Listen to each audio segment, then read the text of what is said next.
हमारा तो बहुत सारा व्यवहार जो था ना वो इसी भय से छूटा, क्योंकि देखा कि भाई परिचर्चा होती है और फिर कहते सुनते कुछ अनुचित मुख से निकल जाता है, मन मैला होता है, भजन भावना में विक्षेप होता है, और जीवन भर बैठकर, एक जीवन क्या 100 जीवन भी कम है, खूब निंदा करो संसार की, संसार बदल जाएगा क्या?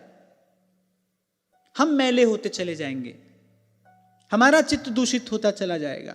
महापुरुष तो इसको प्रणाम करके एक और हो जाते हैं, चल रही भीर ते न्यारे ही खेले, वो तो इसको प्रणाम करते हैं, भगवान की लीला है, और एक और हो जाते हैं, जैसी जाकी चाकरी वैसा ही फल दे। थोड़ा सा विचार करना चाहिए इस विषय में कि जिसकी निंदा कर रहे हैं, या तो हमारे वाक्य से उसमें कुछ परिवर्तन होता हो, उसमें कुछ परिवर्तन नहीं होता, हमारे भीतर एक नकारात्मक परिवर्तन होता है, नेगेटिविटी बढ़ती है, और शायद कुछ बहुत बड़ी हानि होती होगी। तभी श्री गोस्वामी जी कह रहे हैं पर निंदा सम अघना गरीसा, इससे बड़ा तो कोई पाप है ही नहीं, सबसे बड़ा पाप है ये। अब हम ईमानदारी से बताएं, अपने आप को ही बताएं, कहते सुनते हो जाती है ना किसी की निंदा, बोलते बतलाते कर बैठते हैं ना किसी की निंदा। अब इतना तो भजन किया नहीं,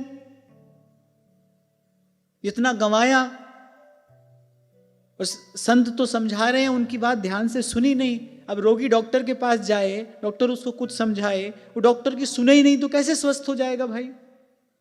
संत समझा रहे हैं मूर्ख पर्वत पाप को ले चलो अपने साथ, किसी के पाप का पर्वत अपने सिर रखा, कोई हमारी निंदा करे खूब करे, उसके लिए तो कबीर जी कहते जग में हितवा 3 है, निंदक माई बाप, कोई करे तो खूब करे, हमको नहीं करनी है,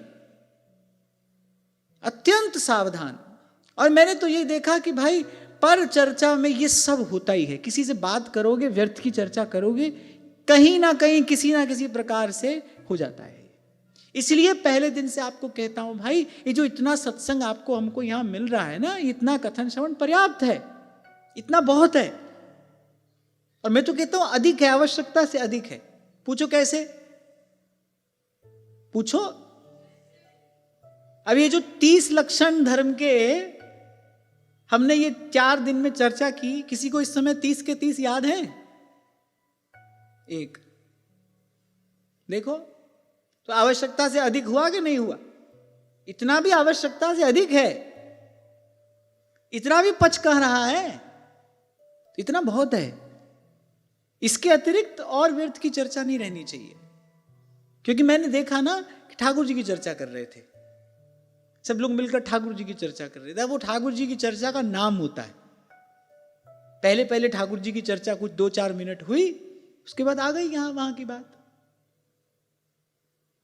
इसलिए हमने महात्माओं का जीवन देखा, कोई आकर बैठा, या तो उन्होंने अपनी बात कहनी आरंभ कर दी, या छत्तीसगढ़ की तरफ, गांव का नाम मुझे इस समय स्मरण नहीं, एक महात्मा रहते थे, बड़ा पवित्र उनका जीवन, परम वीतराग महात्मा थे। उनके यहां तो बोर्ड टंगा था, बोले प्रभु आप आए हैं, आपका स्वागत है, हम आंचल फैलाकर कहते हैं हमको भगवान नाम का दान करें। वो महात्मा एक ही बात कहते थे, हमारे पास कोई आकर बैठा है, प्रणाम करे, 2 मिनट 4 मिनट 10 मिनट जितना बैठे, पर जितनी देर बैठे उतनी देर भगवान नाम सुनाए, और कोई बात न कहनी है न सुननी है। और बात भी सही है, 1000 दुख किसी को सुना लो, पर बिनु हरि भजन न जाहि कलेसा। कितनी अच्छी युक्ति है महात्मा की।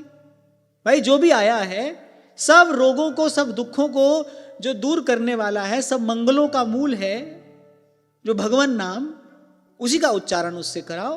और साधु का काम भी यही है, जीव को भगवान के भजन में लगाए, अपनी पूजा में लगाना,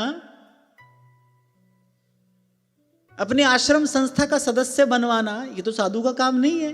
साधु सोई जो हरि जपावे, साधु सोई जो साधु सिवावे। साधु का तो एक काम है, जीव आया है भूला भटका, उसको भगवान के भजन में लगा दे, एक ही काम है, दूसरा है ही नहीं। अभी कुछ समय पहले उनका शरीर शांत हुआ, परम वीतराग महात्मा थे, छत्तीसगढ़ में कोई गांव है, वहां पर रहकर भजन करते थे, राम नाम के अनन्य निष्ठ थे, अखंड राम नाम जपते थे। कोई आकर बैठ जाए, वहां बोर्ड लगा था, प्रभु आप आए हैं, आपका स्वागत है, हमको भगवान नाम का दान करिए। अपने मुख से भी ये नहीं कहते थे कि भगवान का नाम सुनाओ, बोर्ड लगा था बहुत बड़ा।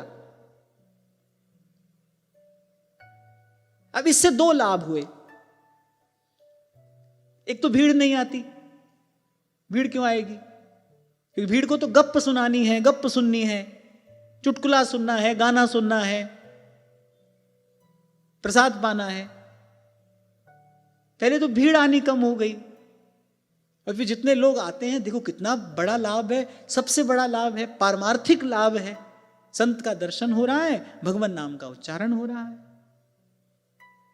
और मुझे तो ऐसा लगता है जो आकर उन संत को भगवान नाम सुनाता होगा, संत का हृदय प्रसन्न होता होगा, और जिनके हिये में बसत हैं तीन लोक के नाथ, भगवान प्रसन्न होते होंगे। उस जीव का तो किसी ना किसी प्रकार से कल्याण हो ही जाता होगा। सब दृष्टि से विचार करो, देखो कितनी सुंदर व्यवस्था है। साधु का जीवन तो ऐसा ही होना चाहिए।